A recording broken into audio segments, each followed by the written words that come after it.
नमस्कार विद्यार्थियों।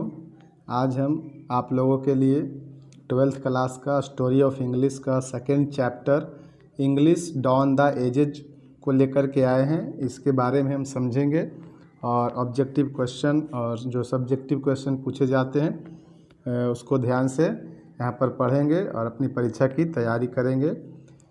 तो मेरे चैनल को लाइक एंड सब्सक्राइब करें और ढेर सारा प्यार दें ताकि हम ऐसे वीडियो और आपके लिए बना पाएँ। तो चलिए स्टार्ट करते हैं। The importance and usages of the English language is our modern. जो इम्पोर्टेंस है इंग्लिश लैंग्वेज का in our modern age and globalization world creates the impression that it is the language spoken by the maximum number of people all over the world।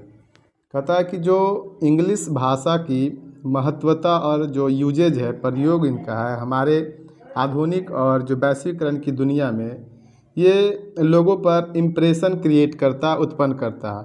और that it is the language spoken, और ये जो भाषा है spoken by the maximum number of people all over the world, यानी दुनिया के जो जितने भी देश है, कंट्री है, उनके लोगों के द्वारा, यानी दुनिया में जो लोग हैं उनके मैक्सिमम यानी अधिक से अधिक लोगों के द्वारा इंग्लिश बोली जाती है। तो यहाँ पर इसलिए इंग्लिश की महत्वता और इसका जो यूजेज है बढ़ जाता है, क्योंकि दुनिया के अधिकांश लोगों के द्वारा ये भाषा बोली जाती है।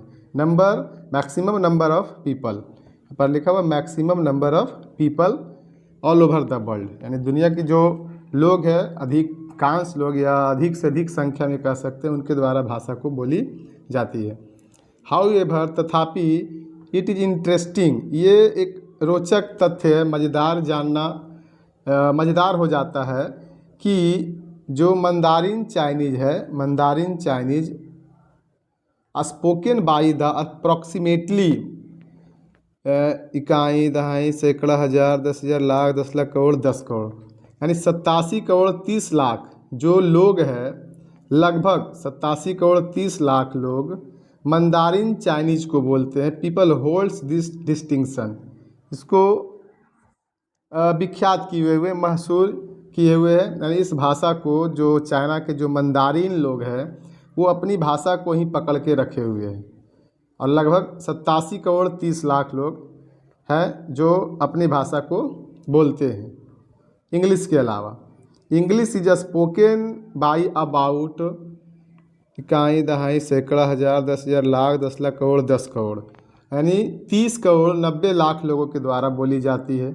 इससे कहीं ज़्यादा मंदारिन चाइनीज भाषा, यानी लगभग 87 करोड़ 30 लाख लोग उस भाषा को बोलते हैं।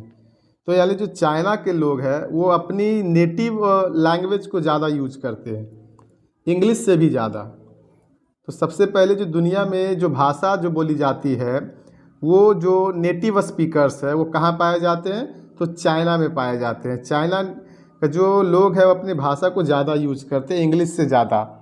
दाऊ, यद्यपि it is a language which has its presence in all parts of the world, अतः दुनिया के जो सारे हिस्से हैं, पार्ट्स है, इसकी प्रशंसा यानी कि प्रेजेंस, उपस्थिति दिखता है वहाँ। And it's power is felt world over, और जो इसके जो पावर है दुनिया में महसूस की जाती है।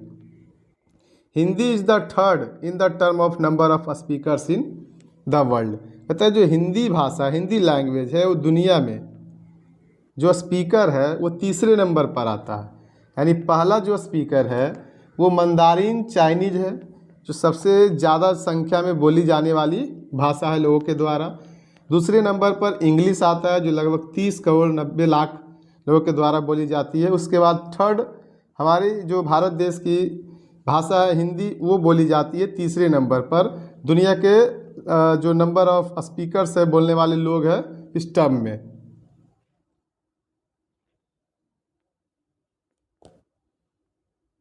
Speakers in the world. Another surprising fact is that English is just about 1500 years old। कहता है एक सरप्राइजिंग फैक्ट है, यानी जो आश्चर्यजनक जो तथ्य मिलता है वो क्या है कि इंग्लिश जो है लगभग 15 ईयर्स अगो ओल्ड, यानी कि 1500 साल पुरानी भाषा है।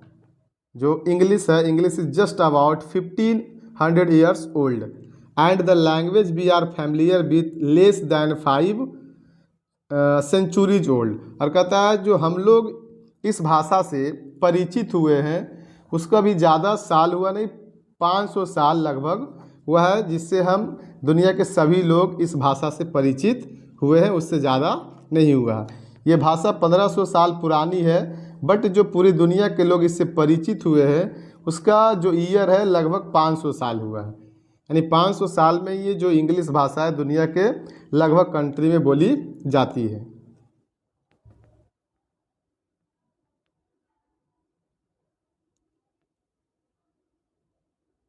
And the language we are familiar with is less than 500 centuries.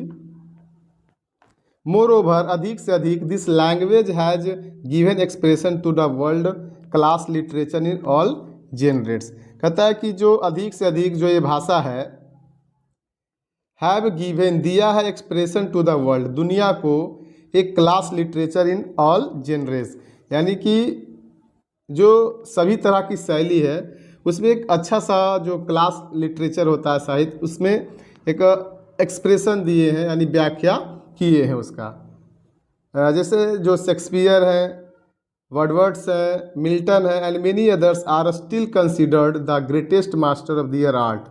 कहता है कि जो शेक्सपियर्स इंग्लिश पोएट है, राइटर है, वर्डवर्ड्स पोएट है, मिल्टन है, मेनी अदर्स राइटर्स है, पोएट्स है, जो समझे हैं, इसको समझ पाए हैं, the greatest master of their arts, अपने अपने कला में बहुत ही माहिर रहे हैं, बड़े माहिर रहे हैं, and are relevant for their ideas and literary genius. कहता और अपने आइडिया के लिए वो तार्किक रहे हैं, अपने विचार के लिए, अपने साहित्य के लिए वास्तविक रूप से उसके प्रति तार्किक रहे हैं, रेलिवेंट रहे हैं। The following facts will enable you to understand the reason. कहता जो फॉलोइंग फैक्ट्स है, इसका निम्नलिखित जो फैक्ट्स है, विल इनेबल, सक्षम हुआ है, यू टू अंडरस्टैंड, आपको समझाने में, द रीजन की जो कारण है, विच हैव ट्रांसफॉर्म्ड, वो चेंज हुआ है, बदला है, the once humble East Midland dialect of a position of unparalleled greatness in our times. हमारे समय में असमांतर ग्रेटनेस जो है, महानता जो है, इसके पोजीशन को मिडलैंड में डायलेक्ट हुआ है, यानी इसको विस्तृत किया गया है, ईस्ट मिडलैंड डायलेक्ट, यानी जो इसका पोजीशन है, स्थिति है, अनपैरेलल्ड ग्रेटनेस है, यानी कि असमांतर जो महानता है हमारे टाइम में इसको देखने को मिला है। अब यहाँ जानेंगे periods in the history of English. English के इतिहास में उसकी अवधि क्या है, उसके काल के बारे में पढ़ेंगे, उसके समय के बारे में पढ़ेंगे।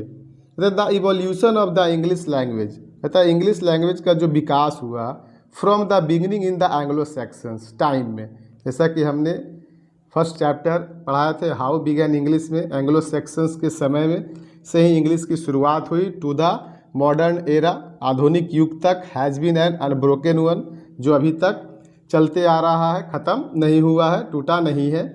We can distinguish 3 main period in the history of, and हम लोग विभेद कर सकते हैं, अंतर कर सकते हैं 3 मेन पीरियड्स, यानी जो 3 मुख्य अवधि है, in the history and growth of the language into the following manner. इस भाषा के जो पीरियड्स है उसको हम डिस्टिंग्विश कर सकते हैं मेन 3 पीरियड्स में, 3 अवधि में। तो 3 अवधि कौन कौन से है, चलिए उसको हम देखते हैं।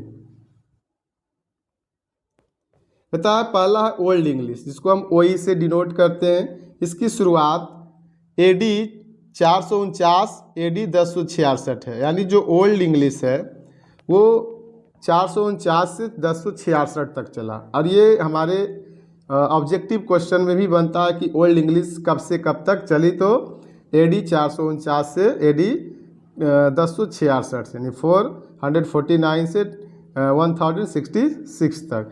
तो ये पहला आपका ऑब्जेक्टिव भी क्वेश्चन बनता है, और सब्जेक्टिव में बन पाएगा कि जो पीरियड्स है इंग्लिश का उसके बारे में आप बताइए, तो आप ये चीज़ों को लिख सकते हैं और इंग्लिश को बता सकते हैं कि कितने पीरियड में इंग्लिश को डिवाइड किया गया है। तो यहाँ पर मिडिल इंग्लिश से दूसरा, जिसको हम एमी से डिनोट करते हैं, AD 1150 से AD 1500 तक जो इंग्लिश चला वो मिडिल इंग्लिश कहलाया। मॉडर्न इंग्लिश AD 1500 ऑनवर्ड, जो 1500 से अब तक जो इंग्लिश चली आ रही है उसके आगे से, तो उसको हम मॉडर्न इंग्लिश कहते हैं। तो इंग्लिश को 3 भागों में मेन रूप से बांटा गया है, विभेद किया गया, इसका अंतर किया गया है और वो इसकी अवधि भी दिया है कि किस किस अवधि तक किसको हम कौन सा इंग्लिश बोलेंगे। तो ओल्ड इंग्लिश 449 AD से 1066, मिडिल इंग्लिश AD 1150 से AD 1500, modern English AD 1500 onward उसके आगे। अब हम समझेंगे ओल्ड इंग्लिश क्या है। Throughout this periods English continued, अतः इस अवधि के द्वारा जो continued to be the language of every day, प्रत्येक जो दिन है इस भाषा का जो लगातार जो कंटिन्यू रही है, कंटिन्यूटी रही है। स्पीच फॉर द कॉमन मास, अतः ये जो कॉमन मास सामान्य लोगों के द्वारा, जो जनसाधारण लोग हैं उसके स्पीच यानी जो बोली रही है वो प्रत्येक दिन इसको लगातार चलते रही है, कंटिन्यूड रही है। कॉमन मास के लिए, साधारण लोगों के लिए ये कंटिन्यूड भाषा रही है प्रत्येक दिन। कहता the divisions made above are more for convenience but it is possible to distinguish certain linguistic feature in each of this period. कहता है जो इसका डिविजन्स है, जो भाग है, made above are more for convenience, मतलब लोगों को मानने के लिए ये अधिक से अधिक इसको बांटा गया है, डिविजन्स किया गया है। लेकिन इट इज़ पॉसिबल, यह संभव है, टू डिस्टिंग्विश यानी विभेद करना, सर्टेन लिंग्विस्टिक फीचर, जो इसका निश्चित जो भाषा ज्ञान का जो फीचर है, गुण है, इन ईच ऑफ दिज पीरियड्स, प्रत्येक पीरियड्स के यानी प्रत्येक अवधि का जो इंग्लिश है उसके किसी न किसी तरह से उसका अपना अपना लिंग्विस्टिक फीचर है, यानी कि अपना भाषा ज्ञान है, उसका गुण है, उसमें जो विभेद करना संभव है कि जो इंग्लिश है उसके 3 मेन पीरियड्स है और वो 3 मेन पीरियड्स में अपने अपने जो इंग्लिश का महत्व है वो अलग अलग है। तो ओल्ड इंग्लिश के बारे में ये बताया है। कहता है बाय इन्फ्लेक्शन, कहता है जो the old English period is characterised by the inflection, कहता है जो ओल्ड इंग्लिश है वो इन्फ्लेक्शन के द्वारा जाना जाता है। यहाँ पर ये ऑब्जेक्टिव क्वेश्चन भी बनता है। The old English period is characterized by dash inflection, और भी बहुत सारे ऑप्शन आते हैं। तो यहाँ पर ये ऑब्जेक्टिव क्वेश्चन भी बना हुआ है आपके किताब में, क्वेश्चन जो आप पढ़ते हैं मॉडल पेपर या गेस्ट पेपर, उसमें आपको एक क्वेश्चन भी बना हुआ है। तो इंग्लिश को करेक्टराइज किया जाता है, जाना जाता है इन्फ्लेक्शंस। इन्फ्लेक्शंस का मतलब होता है कि इंग्लिश जो ओल्ड इंग्लिश में है वो नाउन प्रोनाउन एडजेक्टिव में उसको बताया गया है। यहाँ पर उसको थोड़ा सरल किया गया है इन्फ्लेक्शन के माध्यम से। कहता है gradually over a period of time these inflections, कहता है समय के अवधि के जो धीरे धीरे समाप्त हुआ, दिज इन्फ्लेक्शंस, ये जो इन्फ्लेक्शंस है, जो मोड़ है, बदलाव है, जो इंग्लिश ओल्ड इंग्लिश ने बदलाव किया, एक परिवर्तन लाया नाउन प्रोनाउन एडजेक्टिव के रूप में, were found to have been levelled, यानी उसको एक लेवल तक किया, एक समतल किया ताकि इंग्लिश को अच्छे से समझा जा सके। लेवल्ड किया गया उसको ओल्ड इंग्लिश को, उसके अवधि के गुजरने के साथ साथ धीरे धीरे जैसे अवधि गुजरा, इसके इन्फ्लेक्शन को पाया गया कि उसको बढ़िया बनाया गया, समतल किया गया ताकि वो अच्छे से इंग्लिश को समझा जा सके। कहता है लिटरेचर प्रोड्यूस्ड ड्यूरिंग, कहता है जो लिटरेचर है, साहित्य है, प्रोड्यूस्ड हुआ during by inflection, literature produced during the age was not of much significant, कहता है जो लिटरेचर प्रोड्यूस्ड हुआ ड्यूरिंग द एज, समय युग के समय के साथ, was not of much significant, उतना महत्वपूर्ण नहीं था, as court patronage was lacking and the age came to be known as dark age, कहता है कि जो ओल्ड इंग्लिश को डार्क एज भी के रूप में भी जाना जाता है, क्योंकि जो इसके कोर्ट पैट्रोनेज थे, जो न्यायालय संरक्षक थे, वो कमज़ोर पड़ रहे थे, और जो एज आया टू बी नॉन, और इस एज को डार्क एज के रूप में जाना गया।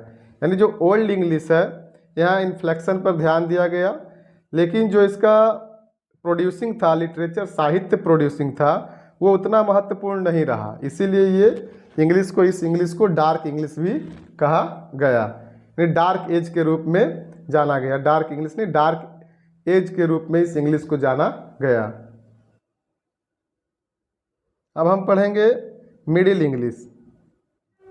मिडिल इंग्लिश की शुरुआत from 1150 onward English began to emerge as a language of literature. जो मॉडर्न इंग्लिश, मिडिल इंग्लिश है, 1150 से जो शुरू हुआ, वो लैंग्वेज ऑफ लिटरेचर यानी साहित्य भाषा के रूप में उभर कर सामने आया, शुरू हुआ। The language was enriched through extensive borrowing from. कहता है जो ये भाषा है, जो ये भाषा वाज इनरिच्ड, भरा पड़ा था, संपूर्ण था, थ्रू एक्सटेंसिव बोरोइंग, वो विस्तृत रूप से फ्रेंच और लैटिन से शब्दों को उधार लिया गया। यानी ये बहुत सारे शब्द को फ्रेंच और लैटिन से बोरो किए, उधार लिए। Apart from this two other major development occurred, और इसके अलावा, यानी अपार्ट फ्रॉम, इससे जो दूर each this two major other major development, और इसमें दो बहुत बड़े दूसरे विकास को देखा गया, अक्यूर्ड हुआ, दिखा। One was the invention of the printing press, यानी इसमें एक जो बड़ा डेवलपमेंट हुआ, ये प्रिंटिंग प्रेस हुआ 1476 में, यानी 1476, और ये आपका ऑब्जेक्टिव क्वेश्चन भी यहाँ बना है और परीक्षा में पूछा भी गया है। The other being a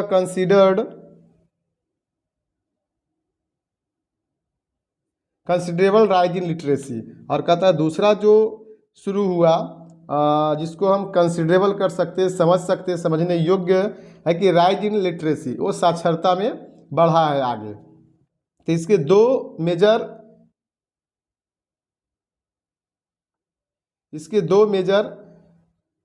developments हुए, विकास हुए। एक इन्वेंशन हुआ प्रिंटिंग प्रेस का 1476 में, और दूसरा लिटरेसी में ये आगे बढ़े, साक्षरता में। बताया the great vowel shift also took place during this time, और ये भी आपका क्वेश्चन ऑब्जेक्टिव बना हुआ है और परीक्षा में पूछा भी गया कि the great vowel shift also took place during which time, या विच इंग्लिश। तो यहाँ पर आपका सही जवाब हो जाएगा मिडिल इंग्लिश। यानी जो ग्रेट वोवेल शिफ्ट हुआ, जो बहुत बड़े जो वोवेल को चेंज किया गया, वो किस समय में लिए, तो मिडिल इंग्लिश में ही इसको लाया गया, चेंज किया गया जो वोवेल था उसका, और उसको आसान इंग्लिश को बनाया गया। कहता है ऑल दीज फैक्टर्स कंट्रीब्यूटेड, ये सारे फैक्टर्स को कंट्रीब्यूट किया गया ट्रिमेंडसली, यानी भयावह तौर पर योगदान किया गया, कंट्रीब्यूटेड किया गया, टू क्रिएटिंग अ लैंग्वेज, एक लैंग्वेज को बनाने में, और both spoken and written purpose, किस उद्देश्य के लिए, तो इसको स्पोकन था करना था, रिटेन करना था, यानी बोले जाने के लिए और रिटेन लिखे जाने, दोनों के उद्देश्य से इसको कंट्रीब्यूटेड किया गया, क्रिएट किया गया एक भाषा को, ताकि लोग आसानी से इसको बोल पाए और लिख पाए मिडिल इंग्लिश को।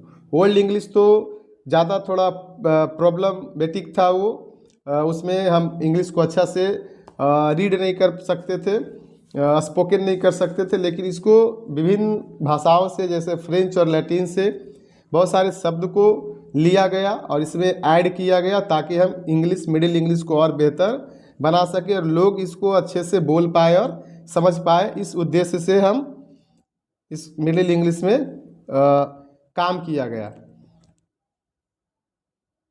नेक्स्ट है मॉडर्न इंग्लिश। पता है कि English used since AD 15 till now is called modern English. कहता है जो इंग्लिश प्रयोग किया गया 1500 ईस्वी तक, और जो अब तक till now is called modern English, इसी को हम मॉडर्न इंग्लिश कहते हैं या कहा जाता है। जो इंग्लिश 1500 से अब तक चली आ रही है या चल रही है, उसको हम मॉडर्न इंग्लिश के रूप में जानते हैं। रिसेंटली, हाल ही में, दिस पीरियड इज बीइंग सब divided into modern and new English. कहता है कि हाल ही में इस अवधि को, इस पीरियड को सब डिवाइडेड किया गया, यानी बांटा गया दो भागों में। ये दो भागों में इसको बांटा गया, सब divided into modern and new English, यानी दो भागों में, एक मॉडर्न इंग्लिश और एक new English.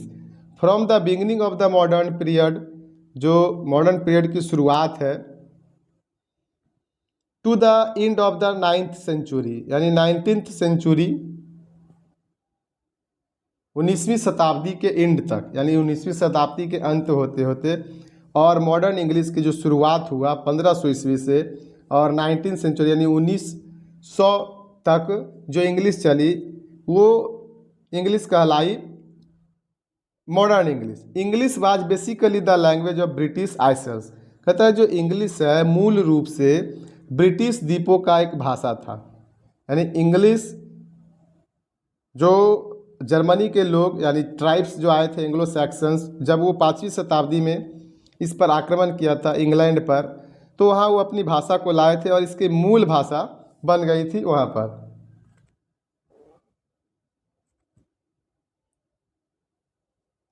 Basically the language of British Isles, यानी कि जो ब्रिटिश द्वीप था, द्वीप समूह था, उसकी भाषा मूल रूप से थी। With the territorial expansion of British empire, जो अपने ब्रिटिश एम्पायर के टेरिटोरियल यानी जो एक्सपेंशन था, उसका विस्तार था ब्रिटिश एम्पायर का, उसके साथ चला था, यानी उसके द्वीपों के साथ। With the territorial expansion of the British empire together with the growth of science, और इसमें जो बढ़ोतरी किया गया था, विकास किया गया था, वो साइंस का विकास किया गया था। Growth of science, industry, politics, literature, यानी कि राजनीति को, औद्योगिक को, साहित्य को बढ़ावा दिया गया था, इसमें इसके विकास पे ध्यान दिया गया था। The English language enriched itself by successfully adding to its vocabulary. कहता है जो मॉडर्न इंग्लिश है, जो इनरिच, भरा पड़ा है, यानी कि पूर्ण है, इट्सेल्फ, अपने आप में एक सफल है, यानी सफलतापूर्वक इसमें ऐड किया गया, इसके वोकेबलरी को, यानी शब्दकोश को इसमें ऐड किया गया। And the flavour of the countries the British had colonised, यानी कि उस कंट्री में ये भाषा को पछिए रूप दिया गया जहाँ पर ब्रिटिश ने बहुत सारे देशों को कॉलोनाइज्ड किया था, यानी अपना उपनिवेश बनाया था। यानी जब ये अपने देश उस समय शक्तिशाली राष्ट्र था और विभिन्न देशों को अपना उपनिवेश बनाया था, तो ये इस भाषा को वहाँ पर जाके इसको बढ़ावा दिया, यानी फ्लेवर किया और इसको अपने पक्ष से आगे बढ़ाया। इन द 20th सेंचुरी, यानी 20वीं शताब्दी में, बाय द ईस्टवाइल भूतपूर्व, यानी पहले ईस्टवाइल भूतपूर्व कॉलोनीज ऑफ ब्रिटिश एम्पायर, जो ब्रिटिश एम्पायर के पहले से जो कॉलोनीज थे, उपनिवेश थे, एक्वायर्ड फ्रीडम, इसको स्वतंत्रता पूर्वक अपनाए, यानी एक्वायर किए। The British left the countries, जब ब्रिटिश उस कंट्री को छोड़े, बट इंग्लिश रिमेंड, लेकिन वहाँ पर इंग्लिश रह गया। वो इंग्लिश को लाने पर, अपनी भाषा को वहाँ पर उस देश में जहाँ जहाँ ये अपनी शक्ति से कॉलोनी बसाया था, उपनिवेश बसाया था, वहाँ वो खुद रहे। लेकिन जब वो वापस लौटे आए तो इंग्लिश को नहीं, इंग्लिश भाषा को छोड़ के आए, इंग्लिश वहीं रह गया, यानी जिस देश को अपना ये कॉलोनी बनाया था। हेंस तब से न्यू वेराइटीज ऑफ इंग्लिश के नए नए जो वेराइटीज है, प्रकार है, have emerged in different parts of the world, दुनिया के विभिन्न हिस्सों में इमर्ज हुआ, उभरा। जब इंग्लिश, यानी कि जो इंग्लैंड के लोग, जो शासक थे, उपनिवेश को छोड़कर आए, तो वो देश, कंट्री को तो स्वतंत्र कर दिए, यानी कि इंडिपेंडेंट कर दिए, बट इंग्लिश को वहीं पर वो छोड़ के आए। और इस प्रकार विभिन्न देशों में जाए, जैसे अमेरिका, इंडिया में जाके वो इंग्लिश को वहाँ पर उसका एक भाषा बन गया। तो ये सारे जो इंग्लिश कहलाए न्यू इंग्लिश कहलाए, यानी American English, Indian English, Canadian English, etc. In simple term, the latest period in the growth and development of English language may be called the era of period of New English। यानी इस English को हम new English के era को कह सकते हैं, यानी युग कह सकते हैं या पुकारा जा सकता है। क्यों? क्योंकि उसके आने के बाद जो नए नए देश में इंग्लिश अपनाया कंट्री ने, जैसे America country, Indian, Canadian, etc, ये सारे देश, और जो इंग्लिश अपने आप को अपने रूप में विकसित किया, ग्रोथ किया एंड डेवलपमेंट किया भाषा को, तो ये भाषा may be called new English, यानी इसको नया इंग्लिश कहा जा सकता है।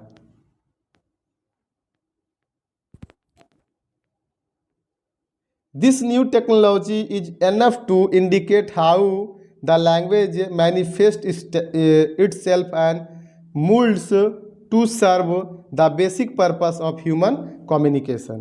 कहता है ये नए जो तकनीक है, न्यू टेक्नोलॉजी है, इज एनफ, काफ़ी था, इंडिकेट करना, सूचित करना कि कैसे भाषा को मैनिफेस्ट किया जाए, यानी प्रकट किया जाए, जाहिर किया जाए अपने आप में, एंड मोल्ड्स, यानी इसको ढाला जाए, बनाया जाए, to serve the basic purpose of human communication, मानव के संचार के उद्देश्य से। यानी उसको बनाना था कि इंग्लिश को दुनिया के हर एक देशों में एक कम्युनिकेशन के रूप में इसको कैसे ढाला जाए, इस इंग्लिश की भाषा को यानी लोगों में ढाला जाए, बनाया जाए, मैनिफेस्ट किया जाए, जाहिर किया जाए इस भाषा को, ताकि बहुत सारे कंट्री इंग्लिश को बोले और इंग्लिश भाषा को आगे बढ़ाए। The story of English language is like a flowing river. कहता है कि इंग्लिश की जो स्टोरी है, कहानी है इंग्लिश भाषा की, वो बहती नदी के जैसा है, like flowing river, meandering across continents, जो विभिन्न देशों में घुमावदार है, यानी घुमा हुआ है। जिस तरह से नदी अपने पहाड़ में भुलाते भटकती हुई नीचे उतरती है, यानी बहुत सारे पर्वतों से, चोटियों से गिरती हुई, कभी पहाड़ के अंदर से निकलती हुई प्रकट होती है, उसी प्रकार इंग्लिश दुनिया के विभिन्न कंट्रियों में पहुंची है और लोग उसे बोल पा रहे हैं। Observing the native soil and entering the hearts of people. और कहता है जो ऑब्जर्विंग द नेटिव सॉइल्स, ये जो उसके निवासी लोग हैं, मिट्टी है, वहाँ पर इसको संरक्षण दिए, ऑब्जर्व किए, and entering the heart of the people, और लोगों के दिलों में प्रवेश किए। नो सरप्राइजिंग, ये आश्चर्य की बात नहीं है, देयरफॉर, इसलिए, if the people all over the world have accorded the status of an international language to English. कहता है कि ये सरप्राइज की बात नहीं है, इसलिए क्योंकि यदि जो लोग हैं ऑल ओवर द वर्ल्ड, दुनिया के जो सारे लोग हैं, हैव अकॉर्डेड, इससे सहमत हुए हैं, status of international language to English, की इंग्लिश को अंतर्राष्ट्रीय भाषा बनाया जाए। और ये अंग्रेजी अंतर्राष्ट्रीय भाषा बनी क्योंकि दुनिया के बहुत सारे कंट्री ने इसको अपनाया, और अपनी मातृभाषा के कोई बहुत सारे कंट्री मातृभाषा के रूप में यूज किए, बहुत सारे कंट्री सेकेंड लैंग्वेज के रूप में यूज किए, और इसको प्रमोट किया दुनिया में, इंग्लिश भाषा को।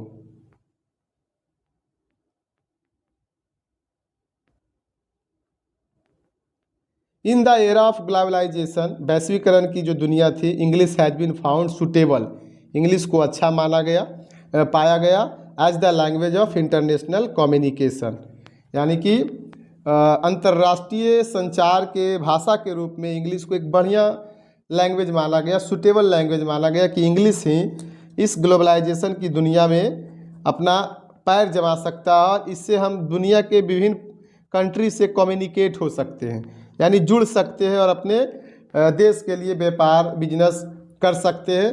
क्योंकि किसी भी चीज़ को या व्यक्ति से बात करने के लिए एक भाषा की आवश्यकता होती है, वही चीज़ कम्युनिकेट करता है, उसकी बातों को हम समझते हैं, हमारी बातों को वो समझता है। तो दुनिया से अगर संबंध रखना है तो किस भाषा से हम रख सकते थे?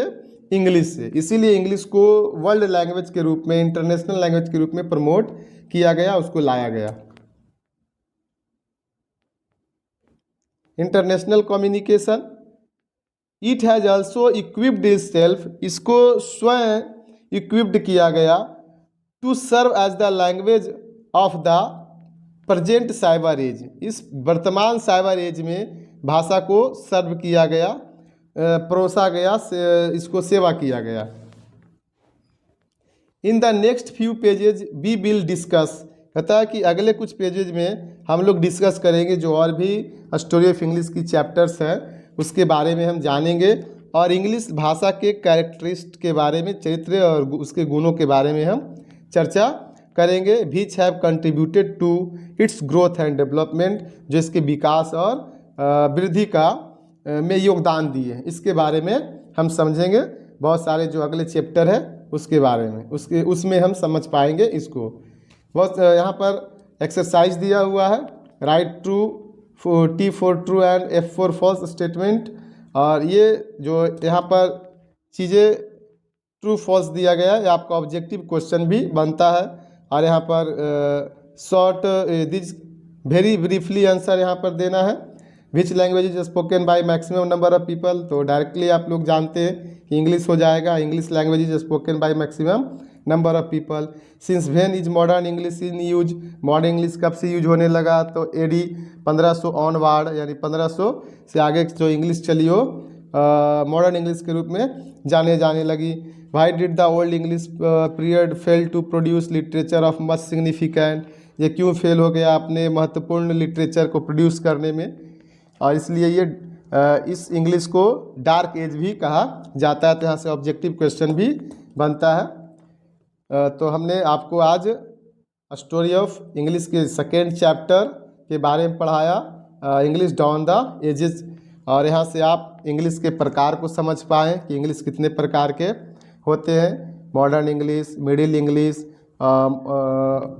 ओल्ड इंग्लिश, किस इंग्लिश को हम डार्क एज कहते हैं, मिडिल इंग्लिश को, ओल्ड इंग्लिश की शुरुआत कब से कब तक हुई, ये सारे आपको ऑब्जेक्टिव क्वेश्चन बनेंगे। धन्यवाद।